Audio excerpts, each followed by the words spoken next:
Chers collègues, nous passons maintenant à la troisième partie de notre après-midi, réservée conformément à l'article 68 aux questions d'actualité.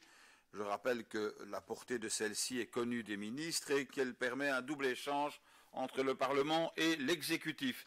Et pour ouvrir cette série, j'appelle Madame Simonet, qui interroge le ministre-président, Paul Magnette, sur l'annonce de la commissaire Malmström concernant l'accord intervenu avec le Canada sur un nouveau mécanisme de règlement des conflits commerciaux. Vous avez la parole, Madame la députée.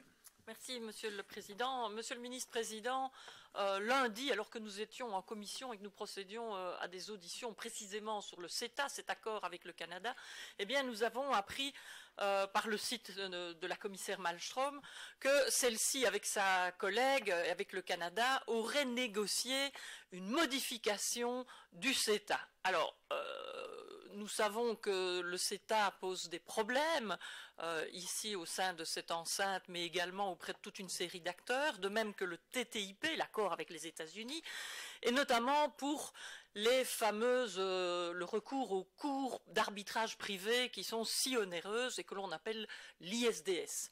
Alors, pour les États-Unis, face à la levée, à la montée de bouclier, la commissaire a décidé de proposer un nouveau système, l'ICS, Investment Court Service.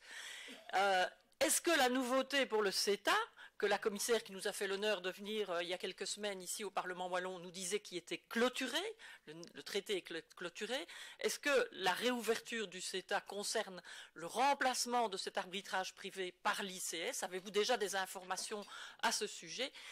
Et si c'est le cas, l'ICS est déjà, lui, contesté par de nombreux groupements de magistrats et différentes associations aussi, et il peut faire peur.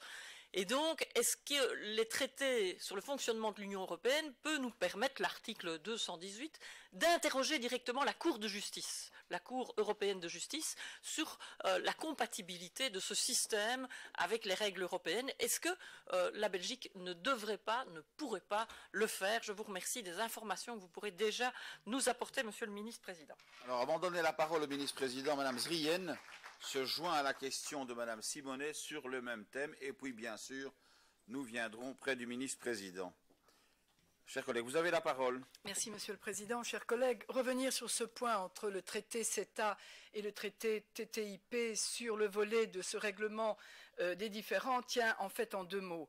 Est-ce qu'il est acceptable, lorsqu'il s'agit de négociations commerciales, que le droit national de chaque État, en tous les cas au niveau européen, qui est un droit qui est largement reconnu et qui a pleine validité et surtout qui est, je dirais, une véritable législation nationale, soit contesté par une autre réglementation et le remplacer tout simplement par un dispositif où on se retrouverait avec, disons-nous, des experts qui seraient externes, mais la pratique internationale nous permet très bien de voir de quelle manière ces experts manqueraient peut-être d'objectivité, nous laisse supposer qu'on remplace le cheval de Troie par un petit cheval de pacotille, simplement pour nous calmer. Je crois que la demande qui a été formulée est bien celle du retrait de ce règlement des différends, et donc dans le texte qui a été proposé par le Parlement wallon, ce règlement est dénoncé en tant que tel.